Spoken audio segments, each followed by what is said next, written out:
It has been said through many cultures and many different time periods that meditation is a great benefit for humanity, whether they're connecting to Source, merely emptying themselves out, or exploring the in-between. Today, as I try desperately not to continuously beat my head off of my seance table, I remind myself of the great concepts that a good friend Sean has continuously brought to my consciousness. The fact that despite logistics sometimes, positivity can get you a long way. To me, positivity for one person may be different than it would be for another, because we all have vast views of many different concepts and relationships within the greater cosmos, but it put me in perspective to take inventory a bit. What is positive for me? Things that usually seemed positive could have been a mirage for me due to layers of things that all felt good, looked good, or seemed good otherwise, within the vacuum chamber of those specific systems. It's like viewing a toxic situation or a toxic relationship, but not realizing that it's with yourself. A lot of the times when one is in a toxic situation, it is more difficult to see for them because they are bouncing around within the system of the toxic situation. It makes it harder to see because of the nature of the situation. I've kept bouncing back and forth between needing actionable steps to move forward for myself, from myself, and divinatory practice, or what spirit would deem as more of a smooth route to get to my true purpose. So I picked up a book that was given to me by who I did not know at the time was the Archbishop Emeritus of Soto Zen Buddhism in North America, and opened it directly to what I needed to see. Now, if you're unfamiliar with the systems of Japanese Zen Buddhism, I encourage everyone to at least check aspects of it out if it is something that intrigues you. If you practice Reiki, yoga, or other Eastern forms of practice, it may spark more offshoots of your path to explore. The reason that I find the system works well with me is that philosophically, it's a very non-dual system. Everything is one within itself, even many dualities as perceived. The system talks about delusion a lot, and those can be cases where dualities still do exist, but they feed into non-duality. The fact that non-duality and duality exist as a duality sort of brings the whole matter of delusion directly to the source, creating a very paradoxical, very traditionally Zen way of thinking. So if you don't understand this passage that I'm about to bring forth, that's alright. For me, it's mainly about focusing more on what's in front of me rather than what's behind me or the destination. The fact that mindfulness requires me to shut off the music for a while.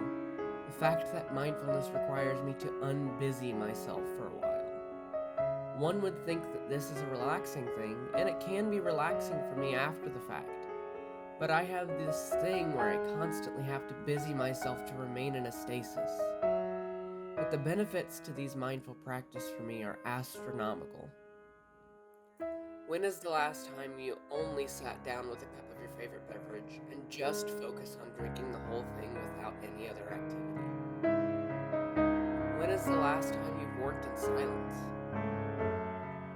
When is the last time you've done a foundational practice that you've been putting off for months?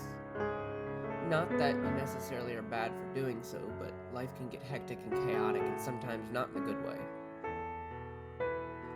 When is the last time you've shown up for yourself? With all these questions, I'll get to the passage and stop rambling. It's from a book called The Essence of Zen, The Teachings of Seiki Harada by Daigaku Rume. It's from a passage called You Are Already Within the Way. And here it is. The way refers to the way of Buddha. To everyday mind is the way. It is every aspect of our life. The only difference between someone who has realized this and someone who has not is whether the ego self intervenes or not. Before your opinions arise, you are already one with each thing. Therefore, whenever, wherever, and whatever thoughts arise, We already are right in the middle of the way, no matter what we are doing. We are people of the way. We are in the midst of the result. We are people living in the midst of the results. For me, what this leans towards is recognition. Recognizing that we are already mindful by nature. We often interject things in these moments of mindfulness that strip us away from our true nature. It's not that one has to be mindful all the time intentionally, because that would be very exhausting.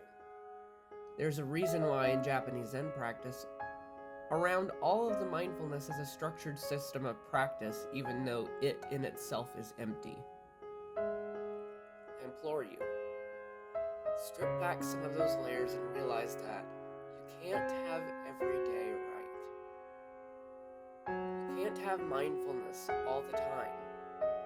And showing up as your real self is important in any circumstance. I'm aiming to never show up as anything but my authentic and vulnerable self anymore, no matter the consequences. Boundaries are important, but when others break my boundaries, I'm realizing very quickly that it's not my problem, it's theirs. Accountability is important, but we're all tired. Be kind to yourself.